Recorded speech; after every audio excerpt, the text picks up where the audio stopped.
satu peristiwa ini aja menggambarkan kengerian yang terjadi di situ. Dan kita bisa bayangkan sekarang di Rafah itu cuma sekedar sekecil itu. Yang orang-orang bilang satu WC itu ngantri 200 sampai 300 orang. Itu pun WC-nya nggak layak. Nah pertanyaannya, kita terus bilang bahwa hoax, semuanya hoax. Kalau semua ini adalah hoax, mana lagi yang harus dipercaya? Ada anak-anak kepalanya terus kemudian ketimpa reruntuhan. Aku bilang, dosa apa yang mereka lakukan sehingga mereka layak untuk diperlakukan seperti itu? Aku pikir gini, orang agama mana yang layak diperlakukan seperti itu? Dan seolah-olah ketika dia sudah bilang antisemit, itu melegalkan semua perbuatan dia. Kamu boleh bunuh orang, kamu boleh kemudian bohongin orang, kamu boleh kepala orang sampai pecah, kamu boleh orang, by the way, kamu boleh sebanyak apapun anak-anak, asal kamu nggak antisemit. Karena kalau yang nggak suka kami melakukan itu, kamu antisemit. Nah itu problem. Orang berlindung di balik kata-kata antisemit. Apa kita benci orang-orang Yahudi? Tentu tidak. Karena dari awal kita sudah sampaikan kita tidak pernah membenci manusia. Yang kita benci adalah yang kita kelakuan. Iya. Karena kalau orang-orang Muslim membenci orang-orang Yahudi, Nabi Muhammad nggak akan pernah punya istri orang Yahudi. Tapi Nabi Muhammad punya istri orang Yahudi. Halo Ustadz. Hai. Aku datang lagi ke sini. Pasti ada masalah ya. Ya begitulah ya. Yeah. Ya jadi singkat cerita aja. Mungkin yang nonton ini juga udah tahu. Kemarin aku sempat podcast dengan Mas Permadi Arya, membahas masalah Israel dan Palestina. Dan di situ beliau membuka banyak fakta-fakta yang cukup menggegerkan Indonesia, sampai masuk berita-berita di mana-mana. Dan terlihatnya di situ seperti akunya nggak netral kan, karena hanya mengundang dari satu sisi. Makanya aku di hari ini pengen ngundang dari Ustadz Felix juga untuk menceritakan sisi yang di Palestina itu sebenarnya apa yang terjadi. Dengan request juga yang banyak banget Ustadz Felix ya. Nah, tanpa banyak basa-basi karena ini kita udah materinya berat banget. Aku udah bawa catatan di sini Ustadz ya, nggak apa-apa sambil ini ya. Apa-apa, santai. Kita mulai dari yang paling sebelum panjang sejarah nih, kita masuk ke boikotnya dulu nih. Nah, karena di video dengan Mas Permadi itu dibilang boikot ini tolol katanya. Itu sampai bisa merugikan orang-orang yang bekerja di negeri kita sendiri kalau sampai itunya tutup. Nah, dari Ustadz Felix gimana nih? Ya, pertama-tama aku mau disclaimer dulu ya. Karena Dr. Richard itu juga pernah WhatsApp aku. Dia bilang, Ustadz ini mesti ditanggapi dan seterusnya. Mau nggak agar Ustadz Felix ini nanti aku undang untuk bareng-bareng sama yang bersangkutan untuk membahas. Aku bilang jangan deh dok. Maksudnya dengan Mas Permadinya? Ya. Disatukan di dalam satu ya? Iya, jangan deh dok. Kenapa? Karena pertama, aku tuh salah satu yang aku sesali dalam hidupku itu adalah memberikan panggung pada orang-orang yang tidak layak mendapatkan panggung. Itu salah satu yang aku sesali. Karena kenapa? Karena ada orang-orang yang memang hidup dari kontroversi. Akhirnya kalau zaman dulu tuh ada peribahasa bahasa Arab khalif tu'raf. Kalau Anda mau terkenal maka selisihlah manusia. Atau kalau mau lebih terkenal lagi kencingi air zam-zam sekalian. Jadi itu pasti terkenal. Jadi kalau heboh itu pasti terkenal. Maka aku bilang jangan deh dok. Kenapa? Karena lebih baik kita memberikan konstruksi pemikiran kita sendiri. Nah maka aku pengen disclaimer terkhusus kepada Sam di sini. Aku melakukan ini podcast ini sebenarnya aku udah minta pertimbangan pada banyak orang dan akhirnya aku memutuskan untuk menerima podcast dengan Sam dengan satu alasan aja. Bukan karena yang lain tapi karena Sam. Wah, jadi aku cuma lakukan podcast ini karena aku nggak peduli dengan penonton, tapi aku mau kasih tahu Sam, itu aja sih. Thank you Ustadz. Aku terhormat banget di sini. Jadi gitu. Nah, aku mulai nih. Pertama gini, tentang boykot. Pertama-tama kita selalu sampaikan pada orang-orang bahwasanya boykot itu bukan solusi. Dan tidak pernah kita jadikan sebagai solusi. Jadi dimanapun di platformku juga aku selalu sampaikan boykot itu bukan solusi dan jangan pernah diniatkan untuk jadi solusi. Karena bagaimanapun juga boykot itu bagiku secara pribadi adalah bentuk daripada menjaga kewarasan diriku. Jadi gampangnya begini misalnya, kita ada tetangga yang kita tuh seneng sama dia, orangnya baik gitu kan ya, orangnya respect sama kita, orangnya menyenangkan. Tiba-tiba suatu waktu rumahnya tuh didatengin sama orang perampok dan dia tuh dirampok, rumahnya digebukin tiap hari. Lewat di depan kita dia tuh teriak-teriak terus. Karena kita tuh lemah, gak bisa membela dia, gak bisa ngilangin perampok itu. Kita teleponlah RT, ternyata RT-nya lagi tidur.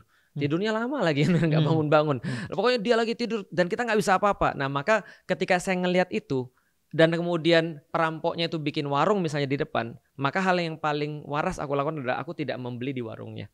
karena menghormati temanku yang lagi tersakiti yang aku nggak bisa membantu sampai sekarang. Jadi bagiku boykot itu adalah cuma bentuk kayak menjaga kewarasan diri. Kalau aku melihat saudara-saudaraku ditembakin di sana, lalu kemudian dibunuhin dengan kesadisan segala macam yang bisa dipertontonkan di tengah-tengah kita pada saat ini. Nah, kalau aku membeli satu produk yang nyata-nyata dia jelas-jelas membantu untuk apapun itu, persenjataankah, kehidupankah, ataupun secara tidak langsung membantu Israel, itu aku kayaknya nggak waras gitu kan ya. Nanti itu bentuk penjagaan kewarasan diri. Nah, sekarang bagaimana dengan ada pendapat misalnya mengatakan bahwa kalau kita boykot itu kita merugikan rakyat sendiri. Kita coba bahas secara ekonomi mikro dan ekonomi makro. Secara makro sebenarnya permintaan dan penawarannya tetap, benar nggak? Makro, penawaran dan permintaan tetap. Iya, benar. Kan kita belajar ekonomi, kita ada belajar supply, kita ada belajar demand. Bahwasanya contoh, ketika ada demand daripada rakyat Indonesia untuk membeli sebuah ayam misalnya. Apapun bentuk ayam itu, ataukah bentuk ayam crispy, atau bentuk ayam rebus, atau bentuk ayam apa. Maka kita tahu ketika supply itu sudah ada, ketika demand itu tidak mencukupi atau demand itu somehow misalnya nggak ada, dia akan cari alternatif kan gitu kan ya. Betul. Nah, maka itulah ada produk-produk alternatif. Supply dan demand-nya tetap sama. Demand-nya tetap sama walaupun supply-nya bisa jadi terganggu. Artinya Indonesia tuh daya belinya tetap sama. Orang-orang tetap perlu makan ayam. Nah, pertanyaannya, uang yang biasanya digunakan untuk membeli produk-produk yang diboykot ini uangnya kemana? Jadi ayam yang lain harusnya. Ayam yang lain. Artinya uang tuh nggak akan kemana-mana. Artinya secara makroekonomi itu sama sekali tidak akan mengganggu. Karena kalau pegawai yang dipecat itu berarti mau nggak mau harus cari kerja lain gitu. Nah, betul. Itu berarti mikroekonomi. Makanya bukankah selama ini kita selalu bilang proud dengan lokal brand misalnya. Kita harus bangga dengan brand-brand lokal. Nah, ini kan saat yang tepat menurutku. Contoh misalnya Starbucks yang nyata-nyata diboykot karena mendukung produk Israel misalnya. Bisa jadi itu adalah orang-orangnya, ada yang invest adalah orang Indonesia. Bisa jadi juga yang kerja adalah orang-orang Indonesia. Memang bisa jadi. Tapi ketika misalnya contoh Starbucks tidak ada yang beli, lalu kemudian tutup. Bukankah banyak perusahaan-perusahaan yang tutup ganti kemudian setiap waktunya? Dan ketika ganti, demand-nya ini tetap ada sebenarnya untuk kopi. Tinggal siapa yang bisa memanfaatkan sentimen itu.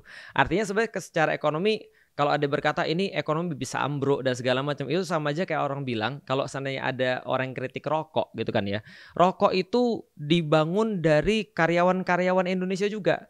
Kalau rokok kita haramkan misalnya, nanti bagaimana dengan karyawan-karyawan ini? Semua nggak dapat pekerjaan, ada PHK massal, bisa terganggu ekonomi Indonesia. Sebenarnya itu juga ada logika yang menurutku sama-sama salah. Karena kalau dilihat kerugian lewat rokok itu lebih besar daripada apa yang diberikan kepada pemerintah sebenarnya. Dan aku sudah pernah bahas itu. Dari segi kesehatan kerugiannya besar sekali, berapa ratus triliun lebih besar daripada pajak yang dibayarkan rokok kepada negara. Nah, itu adalah artinya kalau kita bicara tentang orang-orang di PHK, bisa jadi nggak? Bisa jadi. Tapi orang-orang ini kan pasti akan cari kerja lagi. Selama demand-nya itu tetap ada, maka lapangan kerja juga pastinya ada. Dan ini kesempatan yang sangat bagus untuk kita naikin lokal produk. I see. Harusnya begitu sih. Itu udah cukup clear sih. Kalau dari aku, Ustaz. Cuman ada pertanyaan berikut nih. Betul. Kayak saya gini. Ini udah masuk mulai ke dalam sejarah dikit ya. Boleh. Katanya, ini juga saya baru tahu dari podcastnya Mas Permadi, adalah ternyata saat ini Arab Saudi dengan Yaman itu perang juga ternyata. Betul. Dan katanya ya, korban yang ditimbulkan dari perang di Yaman ini itu 10 kali lipat lebih banyak daripada korban di Gaza. Berarti 400.000 orang nih, dan terjadi sampai hari ini. Pertanyaan adalah kenapa orang nggak boikot produk Arab Saudi yang jelas-jelas carpet bombing juga seperti yang dilakukan oleh Israel kepada Gaza? Ya, pertama-tama kita harus tahu dulu beda antara casualties sama death tolls. Gimana itu? Tunggu. Gimana bahasanya tadi? Jadi gini, casualties itu korban. Korban perang itu casualties. Dan casualties ini bisa jadi adalah casualties dalam bentuk material, ada casualties dalam bentuk imaterial. Tapi kalau death tolls itu biasanya adalah jumlah nyawa. Jadi yang kita bicarakan yang mana dulu? Jumlah nyawa atau casualties gitu kan, atau kerugian, atau misalnya korban aja. Nah, kalau misalnya aku iseng-iseng kemudian googling gitu kan, jumlah korban perang Yaman selama konflik itu terjadi mungkin sekitar 2014 sampai dengan sekarang. Itu jumlahnya diperkirakan antara 150 sampai 227 ribu. Ya oke lah kita taruhlah 300.000. Berarti itu pun juga tidak sampai 10 kali lipat kan sebenarnya. Dan itu akumulasi dari 2014 sampai sekarang, dan akumulasi daripada seluruh kegiatan perang dan apapun yang dihasilkan oleh perang itu. Jadi termasuk famine, termasuk ada orang yang meninggal ketika misalnya dia ada ibunya hamil nggak dapat nutrisi yang bagus meninggal, itu juga termasuk. Ada orang-orang yang malnutrisi meninggal, itu juga termasuk. Ada orang yang kekeringan juga termasuk. Perang saudara itu juga termasuk. Dan seluruh war crime yang kriminal yang terkait dengan perang itu juga termasuk. Nah kalau kita bicara dengan format yang sama, kalau kita hitung Palestina sampai sekarang, coba bayangin ya, 1948 saja itu dari Israel berdiri sampai dengan sekarang itu udah berapa korbannya? Itu jauh lebih tinggi lagi. Bayangin aja, korban Nakba pertama aja itu sudah 700.000 displaced daripada rumah-rumah mereka, dan sebagian besar mereka dibunuh dan kemudian diasingkan. Sabra dan Satira berapa? Nah kemudian perang yang kemarin ketika tahun 2009, 2012, 2014, 2022 dan seterusnya, itu kan never ending. Oh jadi Palestina sama Israel ini udah dari 1948 itu baru berdirinya Israel, tapi konfliknya dimulai dari 1922. Lebih awal lagi konfliknya dari 1916, 1917. Sedangkan Arab Saudi itu dari 2014 doang. 2014. Dan itu pun tadi ya seluruh korban digabung jadi satu. Jadi kalau misalnya kita lihat dari 7 Oktober ini aja, ini nggak fair banget, karena walaupun sebenarnya 7 Oktober ini saja sudah cukup untuk membuka mata dunia, untuk menggolongkan 30.000 ya benar ya? 40.000 sekarang, dan sebagian besar adalah wanita dan anak-anak, dan kekejaman yang paling nyata terdokumentasi. Jadi mereka bukan hanya carpet bombing, tapi kita lihat misalnya di video-video yang kita bisa akses sampai dengan sekarang, anak-anak naik sepeda tembak mati. Lalu kemudian ada orang-orang lagi jalan-jalan ke pasar ditembak mati dan seterusnya. Nah ini adalah hal-hal yang paling kejam yang membuat akhirnya dunia tuh merasa bahwa ini adalah kekejaman yang sangat nyata di depan mata mereka. Kalau mereka mendiamkan ini semuanya, maka mereka mewariskan ketidakadilan pada orang-orang di bawahnya. Nah ini yang terjadi. Yang kedua, kita bisa lihat Arab Saudi itu adalah government, Yaman adalah government. Menurut Arab Saudi yang diperangi bukan government Yaman, tapi yang diperangi adalah pemberontak Houthi misalnya dalam kasus ini. Nah berarti however Yaman punya government, Arab Saudi punya government.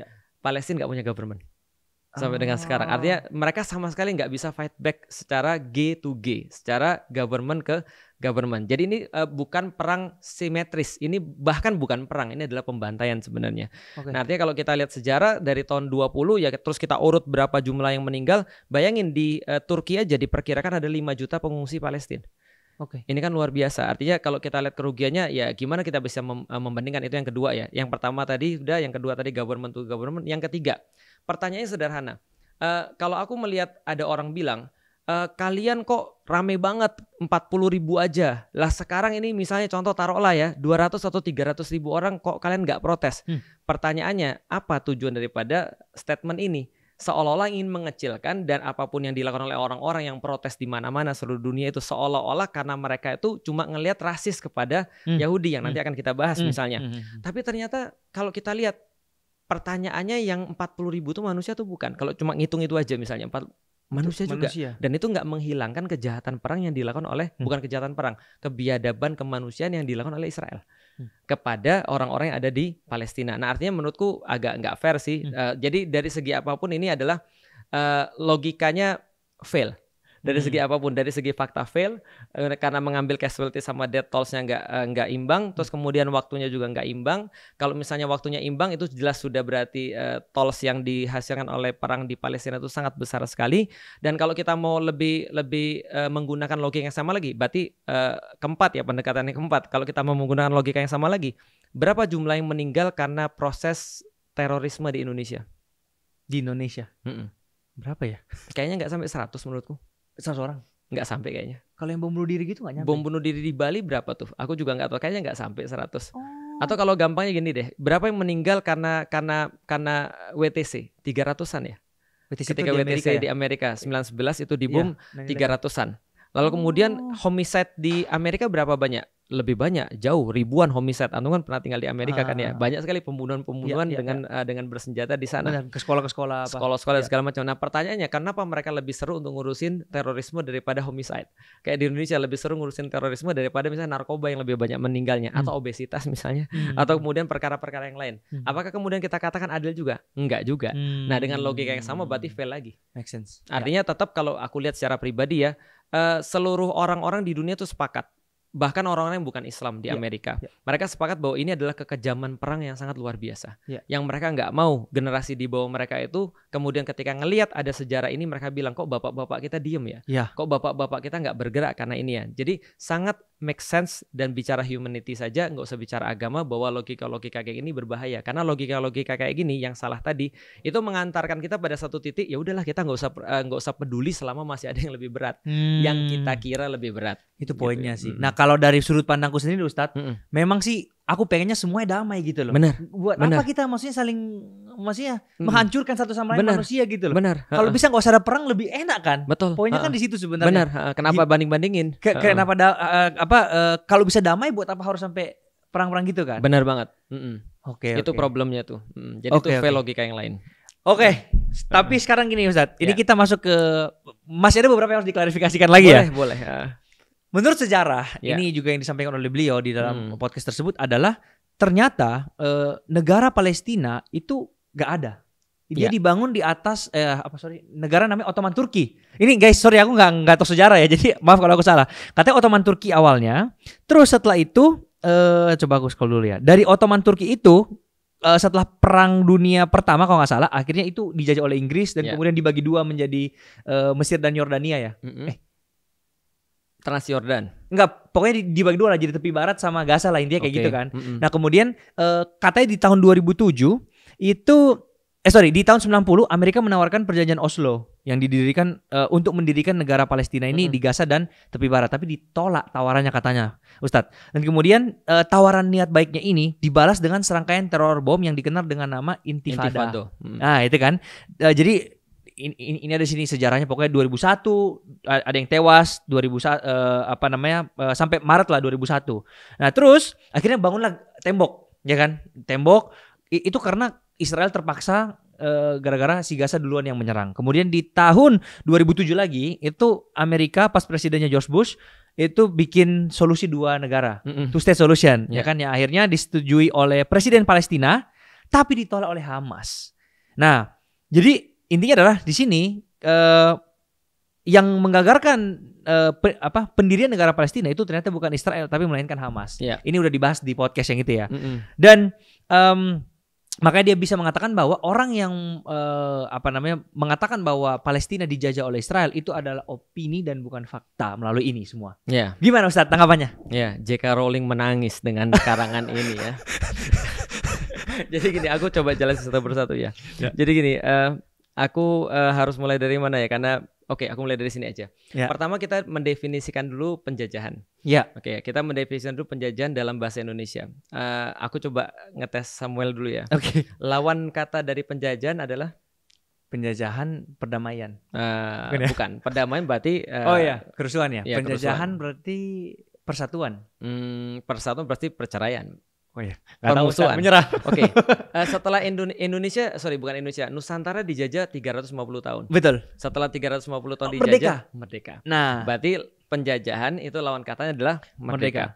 Karena penjajahan itu arti yang sangat sederhananya adalah ketika kita merenggut kemerdekaan orang untuk menentukan sikapnya sendiri. Baik secara langsung ataupun tidak langsung. Tapi kalau kita berbicara tentang penjajahan fisik, berarti merenggut kemerdekaan orang itu adalah penjajahan. Berarti penjajahan itu nggak perlu negara. Karena dulu Indonesia juga belum ada. Makanya orang-orang bilang Indonesia tidak pernah dijajah 350 tahun. Dan aku sepakat. Karena belum negara. Karena belum negara. Bagus. Berarti tapi apakah Nusantara dijajah oleh Belanda? Jawabannya iya. Berapa lama? 350 tahun. Lalu kemudian dijajah oleh Jepang dan seterusnya. Nah, artinya penjajahan itu adalah pengambilan sebuah kebebasan secara paksa. Itu aja selesai. Semudah itu dan sesederhana itu. Nah berarti kalau kita lihat misalnya ketika Utsmani itu masih menguasai dunia Islam, by the way Sam, bukan hanya Palestina yang menjadi bagian daripada Utsmani. yang menjadi bagian daripada Utsmani itu sampai Indonesia itu juga bagian daripada Utsmani. Utsmani itu apa ya yang? Utsmani itu Ottoman. Ottoman Turki. Ottoman Turki sebelum jadi Turki namanya Ottoman. Oke. Ottoman itu Utsmani dalam bahasa Arabnya. Jadi pernah ada satu imperium besar, bukan imperium ya, namanya kekhilafahan dulu. Kekhilafahan Utsmani atau Ottoman itu yang dia tuh mulai berkuasa dari tahun 1517 sampai tahun 1923 atau 1924 berdasarkan source yang lain. Nah, selama dari 1517 sampai dengan 1924 ini, semua negara-negara Islam yang kita kenal sekarang itu dari situ. Mau bukti? Coba nanti abis ini search ya teman-teman ya. Mesir merdeka tahun berapa? Lalu kemudian Yordan merdeka tahun berapa? Apalagi Sudan merdeka tahun berapa? Arab Saudi merdeka tahun berapa? Semua negeri-negeri Muslim dicek aja merdeka tahun berapa. Semua merdeka itu pasti di atas 1924 setelah Ottoman pecah. Di atas 1924. Karena Ottoman pecah 1924 pasca Perang Dunia I. Lalu kemudian terjadilah perjanjian Sykes-Picot itu. Lalu kemudian sebelum itu terjadi perjanjian Sykes-Picot. Ottoman runtuh, lalu kemudian dibagilah masalah-masalah Palestina dimulai dari situ. Oke, berarti dulunya bukan hanya Palestina, berarti termasuk Indonesia juga bagian daripada Ottoman. Berdasarkan beberapa source tentunya ya. Gimana kalau kita mau lihat source-nya? Sekitar tahun berapa ya? 2015 kalau nggak salah. Sri Sultan Hamengkubuwono X tuh pernah mengatakan bahwasanya pada tahun 1479 itu Sultan Demak atau Raden Fatah itu pernah meminta baiat kepada Sultan Turki. Berarti Muhammad Al-Fatih. Orang yang saya tulis dalam buku saya Muhammad Al-Fatih 1453.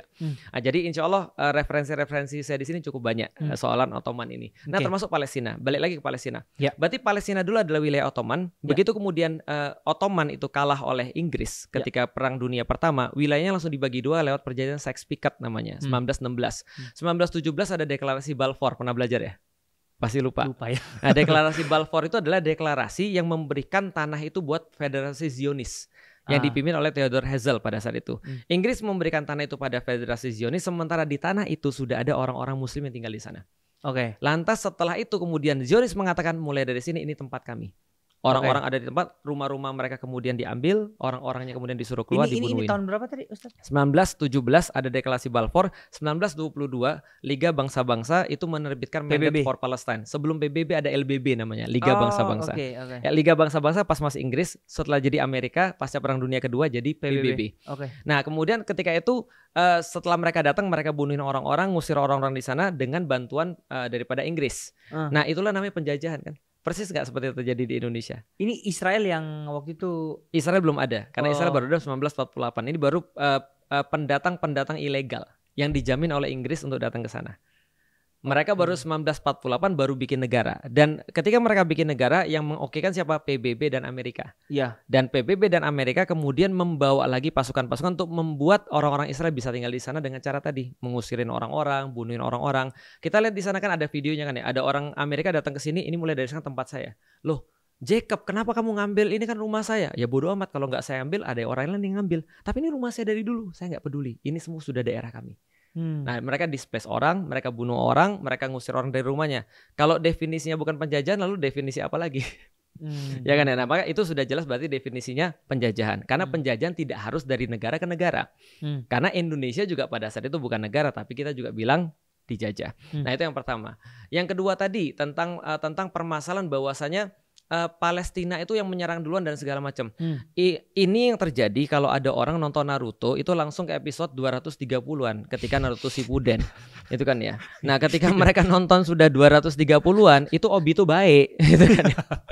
Atau misalnya Pain itu jadi baik kan itu kan ya. Padahal mereka nggak lihat ini dari awal seperti apa. Yang terjadi adalah keadaan di Baitul Maqdis itu aman semenjak Perang Salib. Jadi cerita Perang Salib itu ada Salahuddin Al-Ayyubi yang kemudian mengambil kembali tanah Palestina. Kalau kita cerita sejarah terlalu panjang, aku potong di Perang Salib aja. Perang Salib terjadi, ada filmnya bagus, Kingdom of Heaven. Salahuddin datang kemudian mengambil kembali tanah Baitul Maqdis, Masjidil Aqsa. Itu tahun 1187.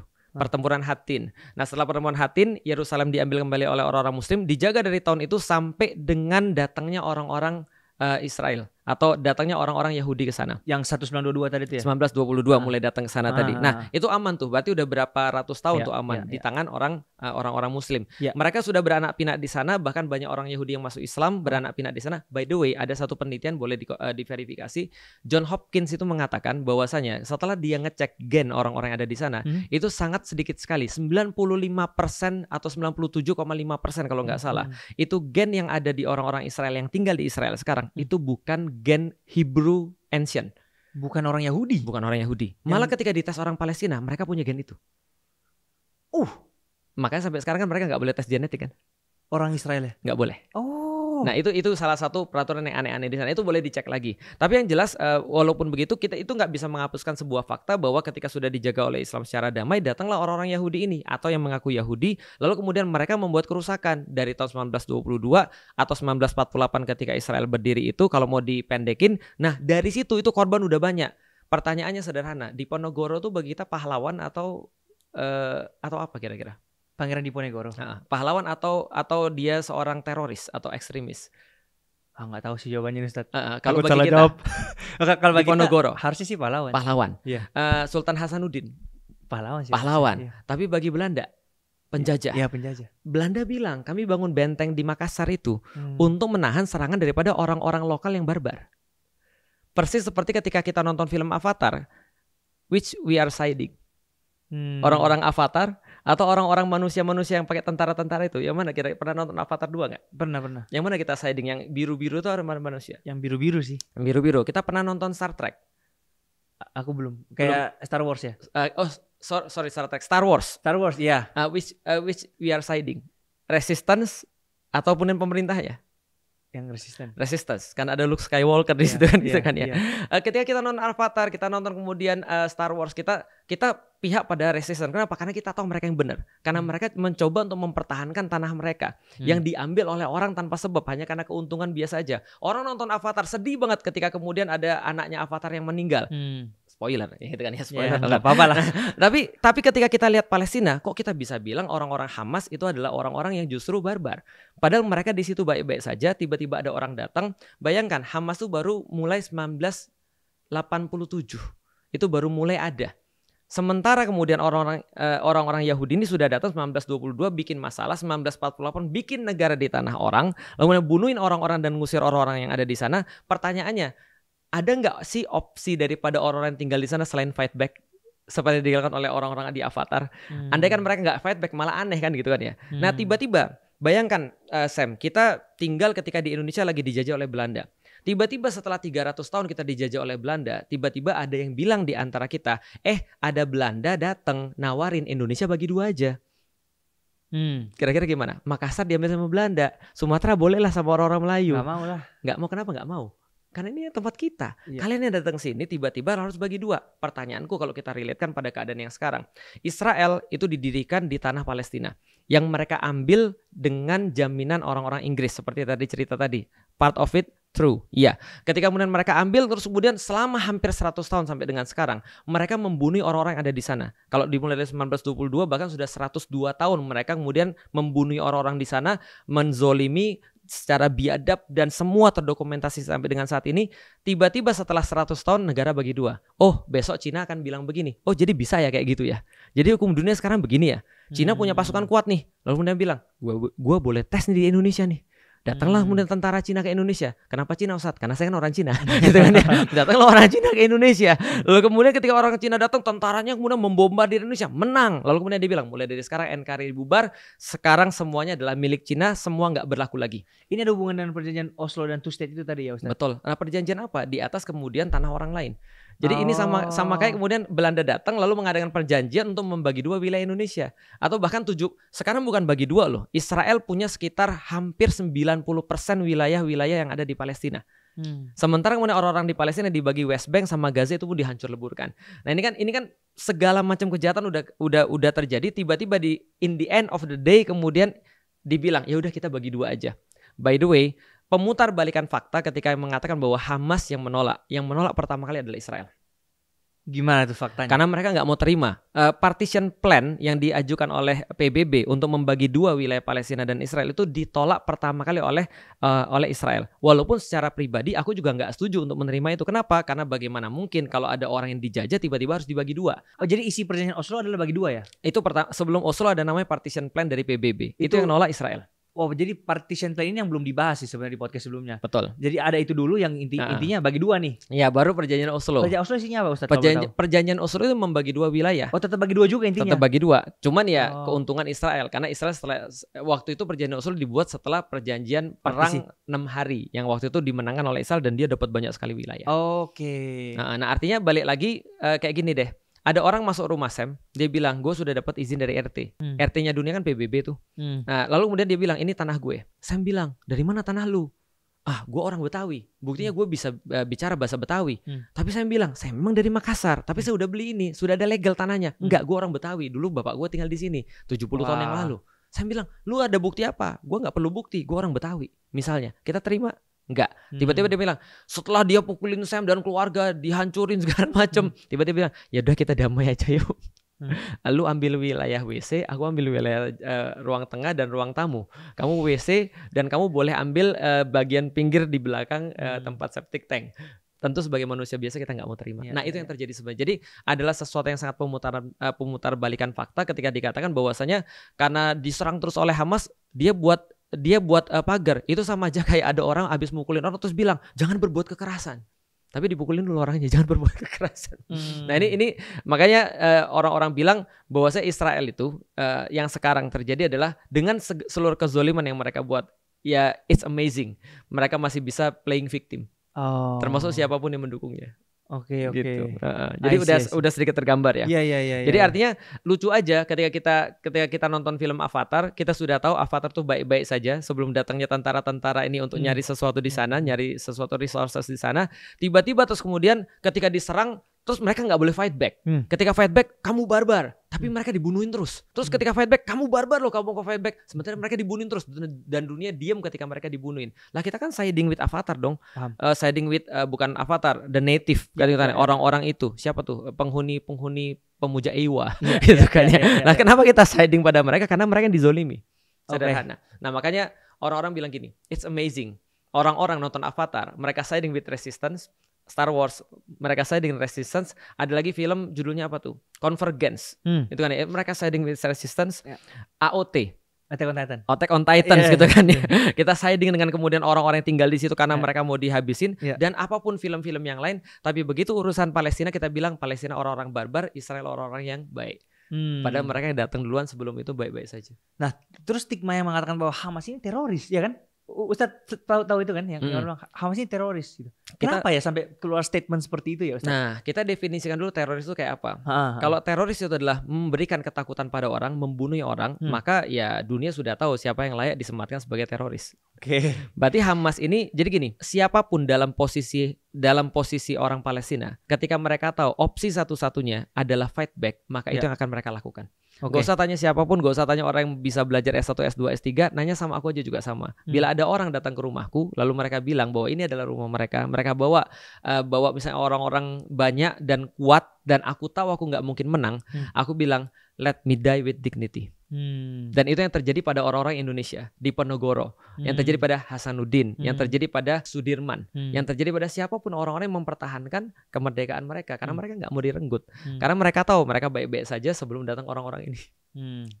Jadi kira-kira gitu. Jadi mereka nggak punya opsi lain sebenarnya. Opsi apa yang mereka punya? I see. Oke, berarti ini sebenarnya bukan perang agama ya? Ini sebenarnya gini. Kalau orang Muslim akan melihatnya sebagai part of religion. Karena bagaimanapun juga ini adalah agama. Bagi orang-orang Muslim memperhatikan Baitul Maqdis adalah bagian daripada agama. Tapi hanya saja, tentu saja kalau kita melihat yang sekarang ini bukan hanya sekadar agama. Karena kalau sekadar agama, tidak mungkin orang-orang mahasiswa di Kolombia itu sampai digebukin, mereka rela dan mereka nggak balas loh. Mereka bilang jangan balas. Kalau orang gebukin kita jangan balas. Kenapa? Karena kita pengen tunjukin. Orang Palestina yang di situ atau bukan? Semua orang-orang Amerika. Eric Clapton Baru-baru ini main gitar pakai bendera Palestina.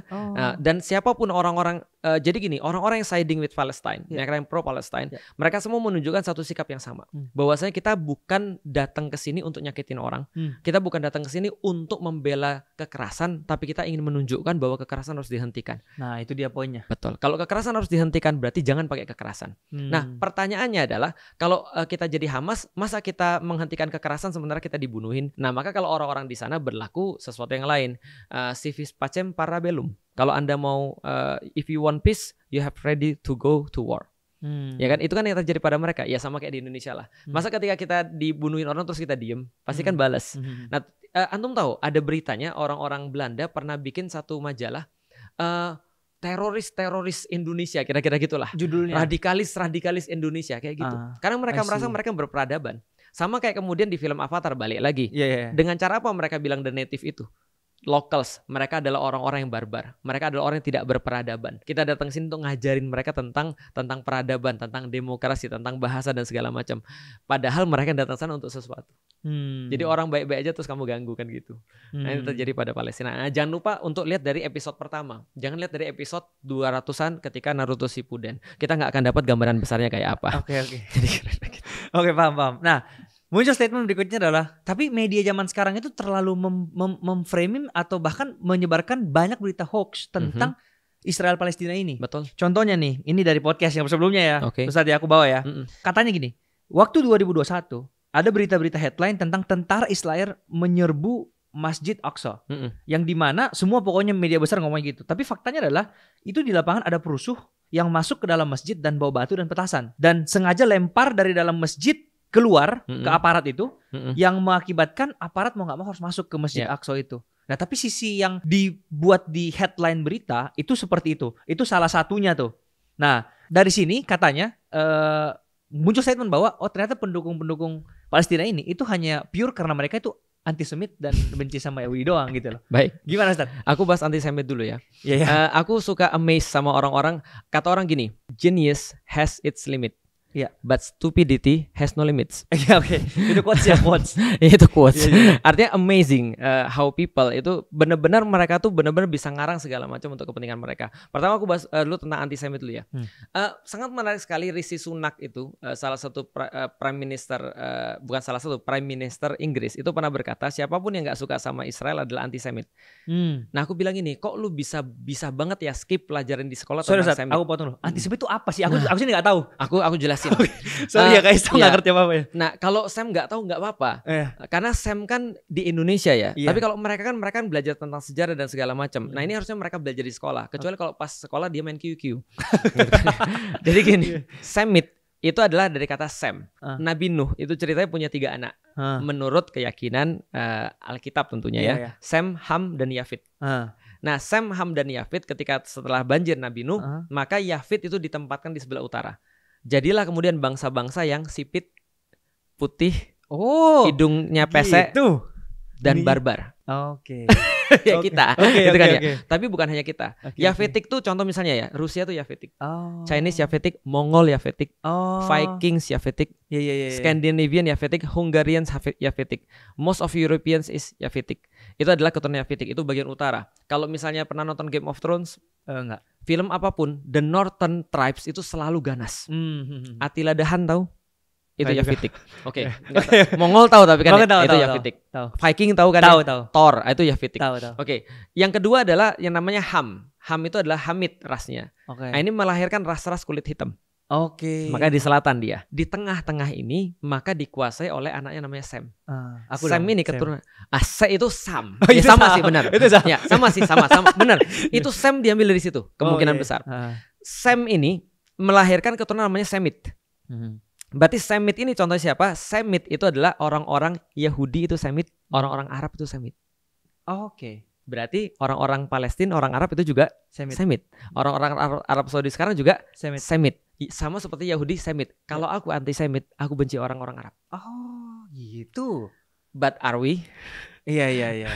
Gitu kan? Apakah kita membenci orang-orang Arab? Tentu tidak. Gitu kan? Apakah kita membenci orang-orang Yahudi? Tentu tidak. Karena dari awal kita sudah sampaikan kita tidak pernah membenci manusia. Yang kita benci adalah yang kita kelakuan. Iya. Karena kalau orang-orang Muslim membenci orang-orang Yahudi, Nabi Muhammad nggak akan pernah punya istri orang Yahudi. Tapi Nabi Muhammad punya istri orang Yahudi.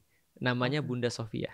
Nah, berarti sudah terbantah kalau kita antisemit ya. Maka aku lucu ketika ada orang bilang antisemit. Dan seolah-olah ketika dia sudah bilang antisemit itu melegalkan semua perbuatan dia. Kamu boleh bunuh orang, kamu boleh kemudian bohongin orang, kamu boleh nginjek kepala orang sampai pecah, kamu boleh merkosa orang, by the way, kamu boleh bunuhin sebanyak apapun anak-anak, asal kamu nggak antisemit. Karena kalau yang nggak suka kami melakukan itu, kamu antisemit. Nah itu problem. Orang berlindung di balik kata-kata antisemit. Yang berikutnya, Rocky Gerung itu pernah punya satu quotes yang bagus. Dia bilang gini, kalau andaikan hoax itu dibuat, maka yang paling bisa buat hoax adalah orang yang paling punya otoritas. Contoh, kalau andaikan pemerintah sama aku buat hoax, siapa yang paling bisa buat hoax? Pemerintah. Karena mereka punya otoritas, mereka yang punya media, mereka yang punya TV, mereka yang bisa kemudian tuh dikte segala macam. Aku buat hoax bisa, tapi nggak akan sehebat mereka buat hoax. Makanya aku bilang kalau ada satu-satunya negara yang muncul fondasinya adalah atas dasar hoax, itu adalah Israel. Kenapa? Karena semuanya memang oleh hoax kan ya, bahwa tanah itu adalah milik mereka, bahwasanya mereka berhak atas tanah itu kan semua klaim. Termasuk klaim bahwa, contoh gini ya, ada orang datang ke Masjidil Aqsa, itu adalah tempat jajah, itu adalah tempat yang terjajah. Ketika ada orang datang misalnya, dari awal mereka ban siapapun anak-anak muda yang bisa yang mau ke sana untuk sholat. Nah, ketika mereka ban, mungkin ada orang yang misalnya emosi, lalu kemudian mereka nyerang kemudian tentara Israel yang ada di sana. Ya karena memang mereka memandang mereka sedang terjajah. Mereka cuma pengen ngambil balik yang mereka punya gitu, maksudnya itu dari sudut pandang mereka. Nah, jadi kalau kita nggak selesain bahwasannya yang who is the bad guys gitu kan ya. Nah, maka kita nggak akan bisa untuk melihat masalahnya dengan jujur. Itu yang pertama. Yang kedua, apakah konflik hanya seperti itu saja? Tidak. Justru konflik yang ada sekarang kita lihat video banyak sekali ada justru orang-orang Israel yang nggak ada apapun tiba-tiba ditabokin orang, cewek-cewek diangkat masuk ke penjara, balik-balik kemudian sudah tinggal tulang, kukunya hilang semua dan segala macam. Semua kejahatan perang, you name it, ada pada situ. Nah, pertanyaannya apa kita mengabaikan kayak gini-gini cuma gara-gara berita yang belum tentu juga bisa diverifikasi. Pada tahun 2021 cuma satu doang lagi kan ya. Lalu kita mengabaikan semua pembunuhan dan pembantaian yang terjadi di sana. Dan semua orang-orang Amerika mereka bilang we had enough. Kita sudah ngelihat ini sudah cukup. Kita nggak melakukan apapun. Antum tahu yang di Kolombia mereka ngasih satu hall namanya Heinz Hall itu, yang lagi rame banget dibuatin rapnya oleh seorang rapper Amerika, tiba-tiba viral banget. Heinz Hall itu adalah salah satu, ada seorang perempuan namanya Heinz Rajab. Coba nanti teman-teman yang nonton ini coba search Heinz Rajab. Itu ada seorang anak kecil. Dia sama orang tuanya lagi mau pergi dari tempat kejadian perang gitu kan ya, ketika terjadi carpet bombing itu naik mobil. Terus kemudian dia melihat orang tuanya mati di depan mata dia. Dan dia telepon ke inilah semacam kayak temannya, dia nelpon, dia bilang ada tank di depan saya, mendekat kepada saya. Tolong saya. Orangnya bilang, "Sabar ya nak, jangan keluar dari mobil. Sabar ya nak." Itu berapa menit sampai akhirnya anak ini meninggal. Itu kan kenyataan. Satu peristiwa ini aja menggambarkan kengerian yang terjadi di situ. Dan kita bisa bayangkan sekarang di Rafah itu cuma sekedar sekecil itu, yang orang-orang bilang satu WC itu ngantri 200 sampai 300 orang. Itu pun WC-nya nggak layak. Nah, pertanyaannya, kita terus bilang bahwa hoax, semuanya hoax. Kalau semua ini adalah hoax, mana lagi yang harus dipercaya? Kata-katanya orang tadi yang harus dipercaya. Kata-kata dia, bahkan dia nggak nyebut source-nya, dia nggak ngasih videonya kayak apa, dia nggak kemudian sampaikan seperti apa kondisi sebenarnya, tapi semua video-video yang ada setiap hari entah berapa banyak yang kita benar bikin stres. Yang terakhir kali aku lihat ada anak-anak kepalanya terus kemudian tergantung ketimpa reruntuhan. Aku bilang, dosa apa yang mereka lakukan sehingga mereka layak kemudian untuk diperlakukan seperti itu? Aku pikir gini, orang agama mana yang layak diperlakukan seperti itu? Bahkan kemudian kalaupun aku punya orang yang benar-benar aku benci, gitu kan ya, benar-benar aku benci karena dia penjahat paling besar sudah, Netanyahu punya anak, nggak layak mati dengan cara seperti itu. Paham nggak sih maksudku? Artinya, lalu kemudian seperti apa lagi yang harus kita justifikasi untuk kemudian kejahatan perang seperti ini? Dan kalau misalnya kejahatan perangnya seperti ini, terus kemudian kita justifikasi, itu jadi sebuah presiden bagi orang-orang yang lain besok untuk melakukan hal yang sama. Dan mereka bisa kemudian keluar tanpa kemudian menanggung apapun konsekuensinya. Itu problem sih menurutku. Jadi ini sebenarnya masalah ini kemanusiaan lah ya intinya sekarang. Dan by the way, aku saranin ya, kalau ada yang bilang itu semua hoax, aku tuh kadang-kadang how amazing the ignorance of people gitu kan ya. Search tentang siapa yang ngomong tadi, aku malas ngomong orangnya terus terang. Search siapa yang ngomong tadi dan coba search berapa banyak hoax yang sudah pernah dia sampaikan. Jadi bagaimana kita bisa percaya orang yang sudah selalu bilang hoax dalam sepanjang hidupnya. Ibaratnya kayak Pinocchio gitu kan. 100 kali orang berbohong, kemungkinan besar omongan ke 100 kali adalah bohong juga. Dan kita bisa cross check ke Al Jazeera, ke Middle East Eye. Kita bisa cross check dengan beberapa wartawan press yang kemudian mereka memberitakan langsung tanpa editing di depan mata kita. Nah, lalu kita putuskan kita mau percaya dengan siapa. Track record. Oke. Mungkin aku mau ngasih pandangan lagi ya. Sebenarnya bukan cuma Palestina dan dan Israel ini yang perlu kita highlight, tapi Yaman sama ini juga kalau bisa kita damai semuanya gitu loh. Benar banget. Cuman yang aku bingung kenapa aku bahkan nggak tahu tentang Arab Saudi Yaman itu ya. Di saat Israel tuh kayak bener-bener semua orang tahu di Indonesia, semua literally. Kenapa ya? Itu baru dari 7 Oktober aja sih. Maka terusan aku kaget. Aku kaget. Aku sudah mendakwakan tentang mencerahkan tentang Israel dan Palestina ini dari tahun 2009. Karena memang kesalahanku, aku baru perhatian pada 2009. Aku masuk Islam 2002 dan aku merasa bahwa aku merasa spesial tentang Palestina, Baitul Maqdis. Tapi aku benar-benar nggak tahu masalah sebelum tahun 2009. Aku riset, aku baca seluruh buku-buku, aku nontonin hampir semua berita-berita, lalu aku dapat kesimpulan ya setidaknya ini lebih jelas daripada sebelum 2009. Tapi tidak pernah sebesar ini. Karena sebelumnya itu selalu bisa habis di media. Karena dulu belum ada sosial media. Jadi semuanya harus lewat koran, harus kemudian lewat sumber-sumber berita resmi dan segala macam, dan semua harus lewat censorship. By the way, ngomong-ngomong tentang hoax, Israel tuh punya satu badan propaganda khusus namanya Hasbara. Untuk kemudian merekrut orang-orang dari seluruh dunia, termasuk mungkin orang-orang yang sering bela Israel, dan salah satu yang sudah menjadi whistleblower-nya justru adalah influencer dari Amerika. Nanti coba dicari whistleblower-nya, dia ngomong di podcast, dia bilang bahwa saya ditawarin segini untuk datang kepada Israel, pulang saya harus gini, ya endorser sebenarnya. Dan by the way, orang yang saya maksud dari tadi itu endorser. Dari dulu dia sudah ngaku bahwa dia adalah endorser. Dia endorser satu presiden di 2019. Dia endorser presiden yang lain ketika 2024. Artinya ya dia hidup dari endorse. Makanya kemudian kalau misalnya orang-orang kayak gini aku tanggepin, nanti dia bisa lebih banyak exposure dan akhirnya dia lebih banyak jualannya. Padahal jualannya ya hoax. Oke. Berarti sebenarnya yang Arab Saudi sama Yaman ini harusnya lebih diekspos juga dong. Di expose bisa, hanya saja gini, aku perlu kasih tahu, nggak semua itu naked seperti kejadian Israel Palestina. Kenapa ya itu? Israel Palestina itu naked. Jadi orang-orang yang benar-benar ngelihat aja itu langsung paham masalahnya apa. Tapi dalam perkara-perkara yang lain kayak perang Ukraina, ini kan shading kan? Oh iya betul, sama Rusia ya. Itu juga belum selesai ya? Belum selesai. Oh iya. Kenapa kita nggak perhatian? Betul juga, kenapa ya? Nah, karena tadi ada banyak shadingnya. Kita nggak tahu nih proksinya siapa. Ketika Iran kemudian nyerang Israel, kita juga nggak tahu ini proksi atau ini serius. Ini apa latar belakangnya dan segala macam. Nah, termasuk Arab kemudian dengan Yaman. Problematika sebenarnya apa sih? Apakah problematika adalah hanya Arab nyerang Yaman, ataukah ada problematika yang lain? Karena memang bukan hanya satu perang yang terjadi di situ. Perang saudaranya udah dari dulu. Nah, yang terjadi jadi ini banyak nih problem-problemnya. Yang terjadi sampai sekarang ISIS yang ada di kemudian yang ada di Irak misalnya, atau kemudian dia sekarang pergi ke Suriah. Problem Suriah itu juga banyak sekali orang yang meninggal dan kita juga nggak dibuka. Jadi sebenarnya ya ada banyak hal yang kita nggak dibuka sebenarnya, dan semuanya itu memang benar-benar masalah. Adanya satu masalah tidak mengecilkan masalah yang lain. Rohingya juga sama. Camp konsentrasi yang ada di Chinese juga sama. Banyak banget sih ternyata ya. Kalau kita mau kumpulin semua ini dunia chaos ya ternyata. Betul. Artinya tadi kita harus milih satu. Aku secara pribadi, kenapa aku milih ini? Karena ini naked eye. Ini bisa dilihat dengan mata telanjang. Problemnya bisa dilihat. Kalau orang bisa sadar dengan satu ini, insya Allah orang juga bisa sadar dengan hal-hal yang lain. Intinya kita harus spread positivity. Betul. Gak ada lagi perang. Kita cuma cinta damai di sini. Benar. Jauhkan dari semua yang jahat itulah. Benar. Sebagai manusia itu kita tahu perang itu tidak pernah menguntungkan siapapun. Nah itu dia. Maka dalam pikiran kita jangan sampai kemudian senang dengan perang. Kita nggak senang dengan perang. Problematiknya ada orang-orang yang memang makan dari perang. Oke. Siapa orang-orang yang makan dari perang? Yang paling diuntungkan dengan perang.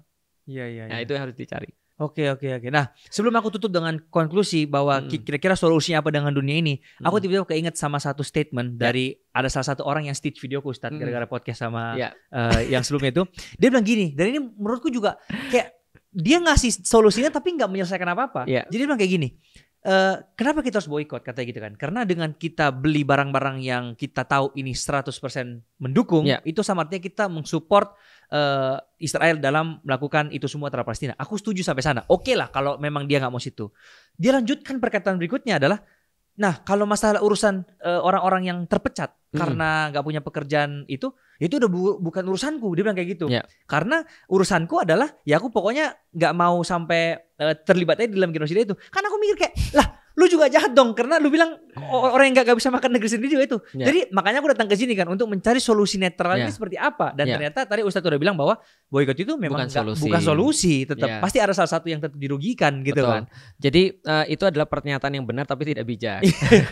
Karena gini, aku selalu edukasi orang tentang masalah boykot. Ini kita coba sedikit bahas masalah boykot ya. Aku selalu edukasi orang tentang masalah boykot bahwa pertama boykot itu bukan solusi.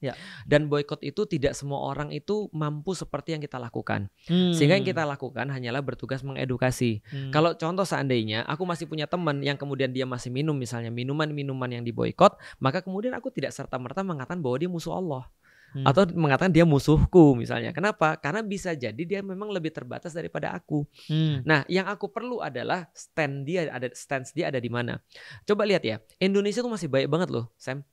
Baik banget, Sam. Dibandingkan orang-orang barat yang gak beragama Islam aja, itu masih baik orang-orang Indonesia. Sam tahu apa yang terjadi di McDonald di Amerika? Bukan orang muslim, mereka bawa tikus, mereka kemudian lemparin di McDonald.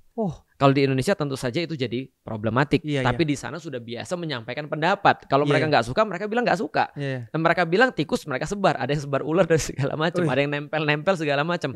Bagiku itu nggak bijak untuk di Indonesia. Tapi kalau itu dirasa dia bijak di sana, lakukanlah.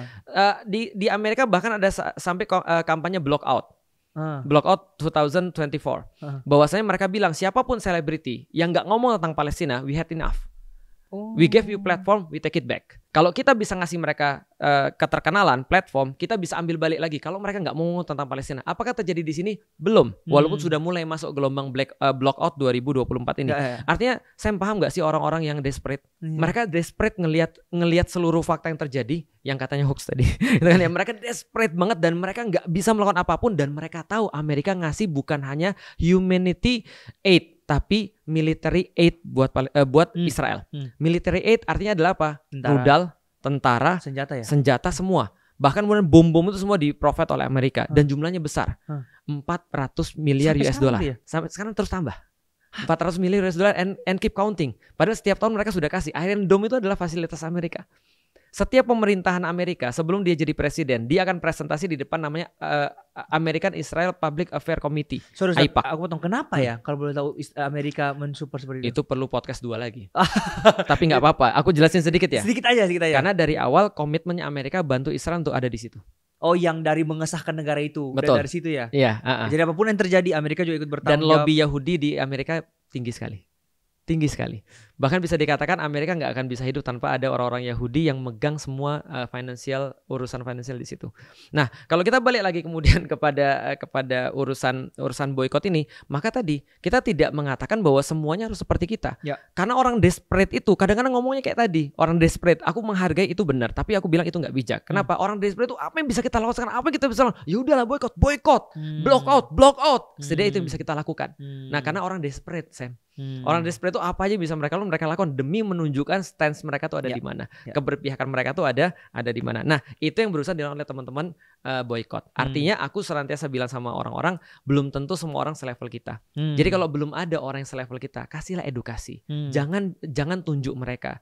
Jangan kemudian kita pukul mereka. Bisa jadi mereka juga saudara-saudara kita yang sama-sama mereka peduli tentang Palestina. Cuma mereka belum bisa ngomong. Atau mereka belum bisa kemudian meninggalkan semua itu.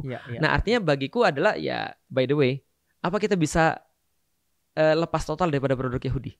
Enggak. Ya, Instagram gitu-gitu ya. Instagram, Google, Facebook. Muncul lagi tuh pertanyaan. Kalau enggak, lu delete aja Instagram lu. Betul. Ya kan? Nah, makanya aku sampein bahwasanya boykot bukan solusi, tapi sekedar menjaga kewarasan diri. Iya. Nah, makanya artinya ya kita tidak pernah berniat menjadikan boykot sebagai solusi. Cuma kalau misalnya orang tuh nggak boykot, dia pasti jadi nggak waras sendiri, jadi stres sendiri. Karena dia lihat itu terus kemudian dia bisa melakukan tapi dia nggak desperate. Oke. Penutup Ustadz, ini udah clear banget semuanya di sini kan.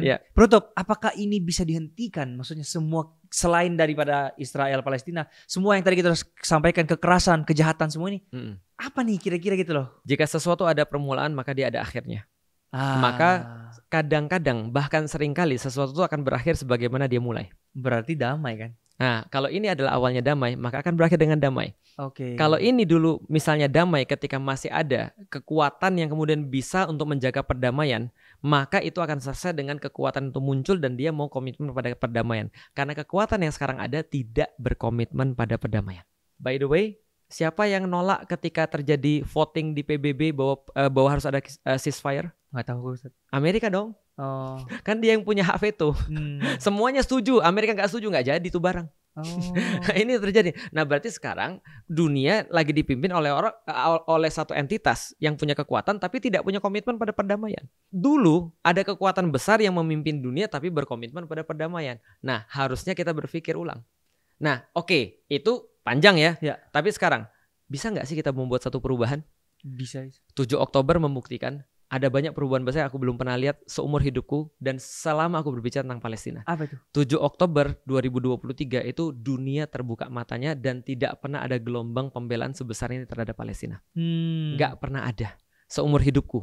Setidaknya selama aku tahu tentang masalah Palestina ya. Dan akhirnya adalah apa yang terjadi, orang-orang yang mudah melihat ini, mereka tahu semua bahwa kita bisa melakukan perubahan. Dan apa yang terjadi di Amerika, itu walaupun nanti aku nggak tahu akhirnya seperti apa, itu menunjukkan bahwasannya orang-orang yang ada di bawah itu punya power untuk buat sesuatu yang mereka yakini tanpa mereka berbuat kekerasan. Jadi aku juga pengen sampaikan itu pada orang-orang Indonesia. Yang kita setuju semuanya adalah kita nggak setuju kekerasan. Ya, itu yang kita agree on. Setuju. Tapi apapun yang kalian bisa lakukan dengan tidak ada kekerasan tuh lakukanlah. Bagiku, karena semua yang kita sudah tahu ini semuanya berdiri di atas satu fondasi, namanya fondasi ilmu. Maka aku berkomitmen untuk menyebarkan ilmu tentang itu. Luar biasa. Thank you, Stan. Perjuanganku. Itu sih luar biasa banget.